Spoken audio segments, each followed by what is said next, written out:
estava trabalhando sem carteira assinada e sofreu um acidente no trabalho, eu sei que você já deve ter ouvido muita gente te falar que você não tem direito nenhum. E talvez até escutou alguém falando que não vale nem a pena ir atrás disso. Mas olha, não é bem assim que funciona. Dependendo de como é o seu trabalho nessa empresa e também de como o seu acidente aconteceu, você pode ter direito a exigir que a empresa assine sua carteira e ainda te pague indenização. Meu nome é Ivan, sou advogado trabalhista e aqui no canal você encontra tudo sobre os direitos de quem sofre acidente ou doença do trabalho.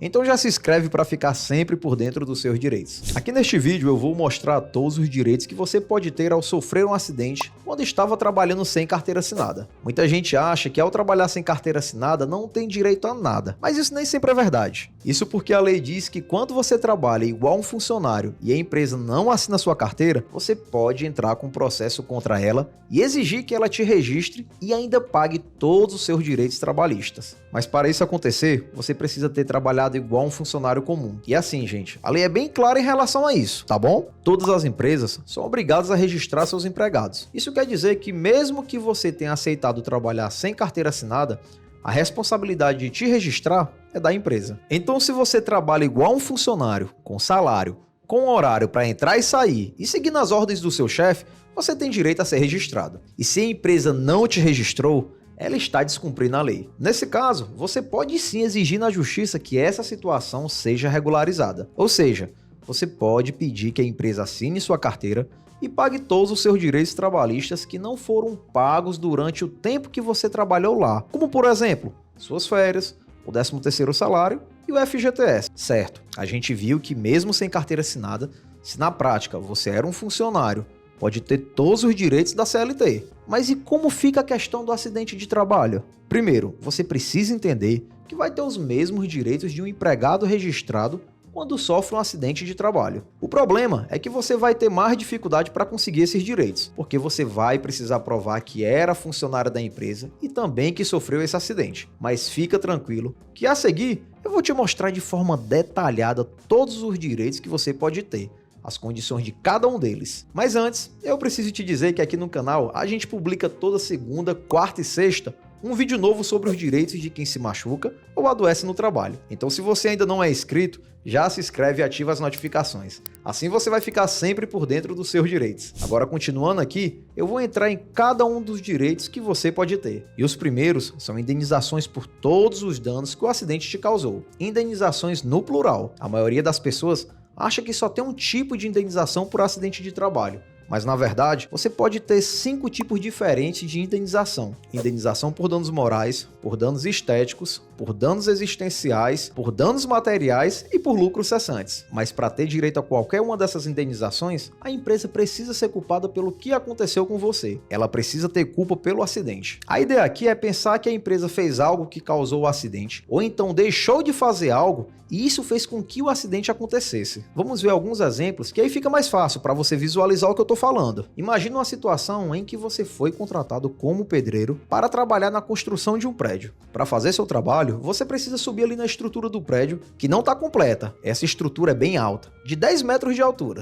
Até aí tudo bem. O problema é que a empresa só te deu um capacete para se proteger. Você não recebeu nenhum tipo de equipamento que te proteja contra a queda. Em uma situação como essa, você concorda que se você cair, a culpa é da empresa que não te entregou equipamento de proteção? Agora imagina que no mesmo exemplo, a empresa te entregou uma cinta de proteção contra a queda, mas você simplesmente não usou. Você tinha recebido até um treinamento sobre a importância de usar aquele equipamento, mas mesmo assim preferiu não usar. Concorda que se você cair e se machucar, a culpa foi toda sua? Pois é. No primeiro exemplo, em que a culpa da sua queda foi da empresa, ela tem que te indenizar. Já no segundo caso, a empresa não tem que pagar indenização nenhuma. Tem um outro exemplo que costuma aparecer muito aqui no escritório. Imagina que você trabalhe em uma serralheria, operando aquelas serras circulares. Aí a empresa estava querendo aumentar a produtividade, aumentar a velocidade da produção e mandou que você tirasse a capa de proteção da serra, porque sem ela é mais rápido trabalhar. Aí pelo fato de a máquina estar sem a proteção, você se machuca. Como é que fica nesse caso? A mesma coisa, né, gente? A empresa também tem culpa e vai ter que te indenizar. Aí beleza.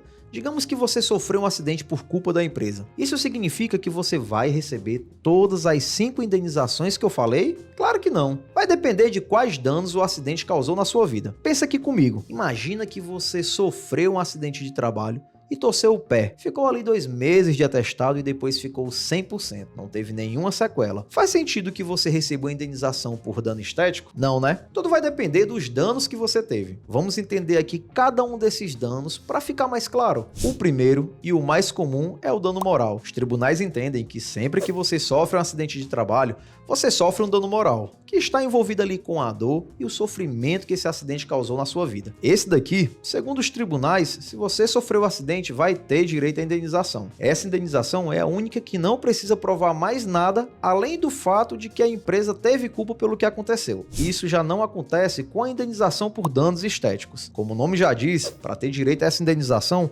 você precisa ter sofrido um dano estético, que é uma mudança no seu corpo. Como assim, Ivan? Gente, pode ter sido uma cicatriz, uma queimadura, uma amputação, pode ser que sua perna ou braço fique menor, uma mudança no seu corpo. É óbvio que não é qualquer mudança, tem que ser algo que seja relevante. Por exemplo, um corte de 2 centímetros na sua perna, talvez não te dê direito à indenização, porque é algo que mal dá pra ver. Agora uma cicatriz de 5 centímetros na sua mão, talvez já te dê direito à indenização. Não tem uma lista do que é e o que não é dano estético, tem que ver cada caso, tá bom? Mas se você estiver com dúvida se o seu caso gerou dano estético, deixa aqui nos comentários o que aconteceu que eu mesmo vou te responder. Ou então, se preferir, pode falar com a gente pelo WhatsApp. O nosso contato está na descrição do vídeo e também no primeiro comentário. Mas vamos seguindo aqui. Indenização por danos materiais. Tem outro tipo de indenização, que é a indenização por danos materiais. O objetivo dela é compensar o que você gastou devido ao acidente. É comum que quando você se acidenta, tenha gastos extras com remédios,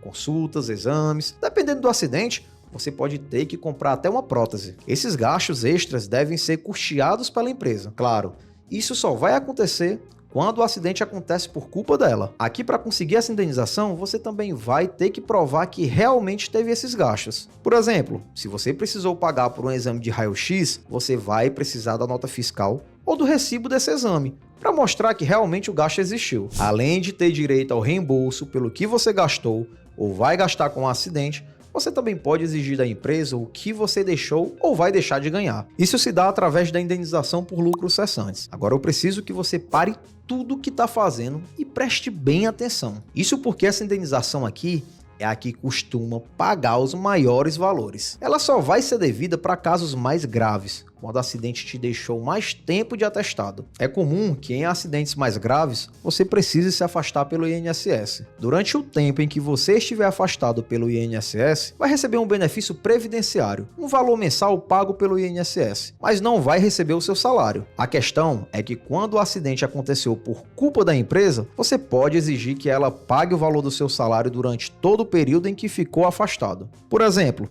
você ficou 1 ano afastado recebendo benefício no INSS. Você pode exigir que ela pague como lucros cessantes esse 1 ano de salário. E mais, se você não se recuperar 100% desse acidente, se você ficar com algum tipo de limitação, esses lucros cessantes podem ser convertidos em uma pensão para o resto da sua vida. E mais, se você não se recuperar 100% desse acidente, se você ficar com algum tipo de limitação, esses lucros cessantes podem ser convertidos em uma pensão para o resto da sua vida. Isso só vai acontecer quando o acidente deixar uma sequela permanente que limite ou impossibilite que você trabalhe da mesma forma. Um exemplo disso é alguém que perde um dedo, perde a perna, que perde a mobilidade do braço. Vai ter que ser analisado em cada caso se realmente é o caso de uma incapacidade permanente. Essa análise é feita na Justiça do Trabalho por uma perícia médica. Todo mundo que se acidenta no trabalho e entra com uma ação vai ter que passar por essa perícia, tá bom? Agora, para finalizar as indenizações, eu vou falar sobre a indenização por danos existenciais. Ela é a menos comum de todas as que falei. Ela só vai ser cabível quando o acidente acabar com seu projeto de vida. Tem que ser uma situação mais grave, que faz com que você precise mudar sua rotina, mudar sua vida mesmo. Um exemplo disso, quando o acidente te deixa ali vários meses de cama, sem conseguir se levantar, precisando de ajuda até para tomar banho e fazer suas necessidades mais básicas. Quando isso acontece, quando o acidente faz com que você tenha uma grande mudança na sua vida, a gente diz que você sofreu um dano existencial. E nesses casos, você pode exigir uma indenização por danos existenciais. Além dessas 5 indenizações que eu mencionei, você também pode ter o direito à estabilidade no emprego. Para ter esse direito, você precisa preencher 3 condições cumulativas: sofrer um acidente de trabalho, se afastar pelo INSS e o seu afastamento precisa ser do tipo acidentário, de espécie 91. São 3 condições obrigatórias, tá bom? Se faltar qualquer uma, você não vai ter estabilidade. Eu já gravei outro vídeo aqui em que falo sobre essa estabilidade de quem sofre acidente de trabalho, e se você não assistiu ainda, eu vou deixar o link aqui na descrição. Outro direito que você pode ter é o de sair da empresa sem prejuízos, através da rescisão indireta. Esse direito está previsto no artigo 483 da CLT, e eu também vou deixar na descrição outro vídeo aqui do canal, só falando sobre isso. Nesse caso, ao sair da empresa através da rescisão indireta, você terá direito a todas as verbas rescisórias, como se tivesse sido demitido sem justa causa. Ou seja, aviso prévio, férias vencidas e proporcionais, 13º proporcional, FGTS multa de 40% e ao seguro-desemprego, caso preencha todos os requisitos. Lembrando que para entrar com a rescisão indireta, você vai precisar colocar a empresa na justiça. Você também pode ter alguns direitos previdenciários, dependendo da gravidade do seu acidente. O primeiro deles é o auxílio doença acidentário ou benefício por incapacidade temporária acidentário. Pela lei, você deve ser encaminhado ao INSS sempre que precisar se afastar por mais de 15 dias consecutivos ou 15 dias alternados, mas dentro de 60 dias. Ao se afastar pelo INSS, você terá direito a receber o auxílio doença acidentário, que é o benefício de espécie 91. O auxílio doença acidentário te dá alguns benefícios a mais, quando comparado ao auxílio doença comum, como por exemplo, você continuará recebendo o FGTS durante o afastamento, o tempo de afastamento conta para a aposentadoria, ao retornar para o trabalho você terá 12 meses de estabilidade. O valor do benefício 91 é o mesmo valor do benefício 31, que é o auxílio doença comum. Esse benefício deve ser concedido enquanto durar sua incapacidade de trabalhar. Não existe um prazo limite, mas o que vejo são as pessoas ficando entre 3 e 6 meses recebendo esse benefício. No entanto, esse tempo pode ser bem maior. Inclusive,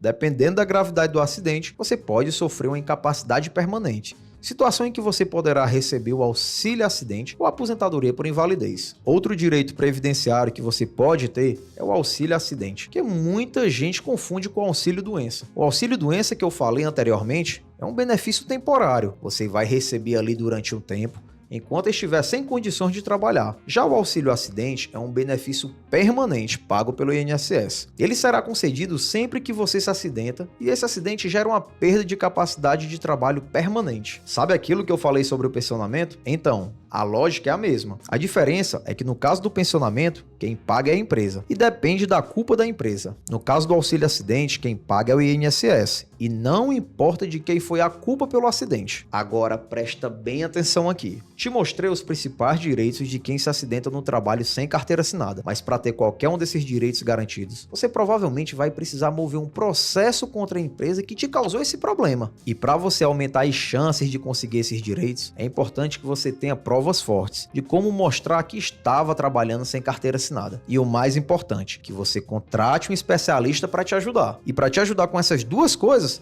eu vou deixar 2 vídeos aqui na tela, um mostrando como reunir essas provas e outro para te ajudar a escolher seu advogado. E se gostou do conteúdo, não esquece de curtir e se inscrever aqui no canal. Obrigado por assistir até aqui e até o próximo vídeo.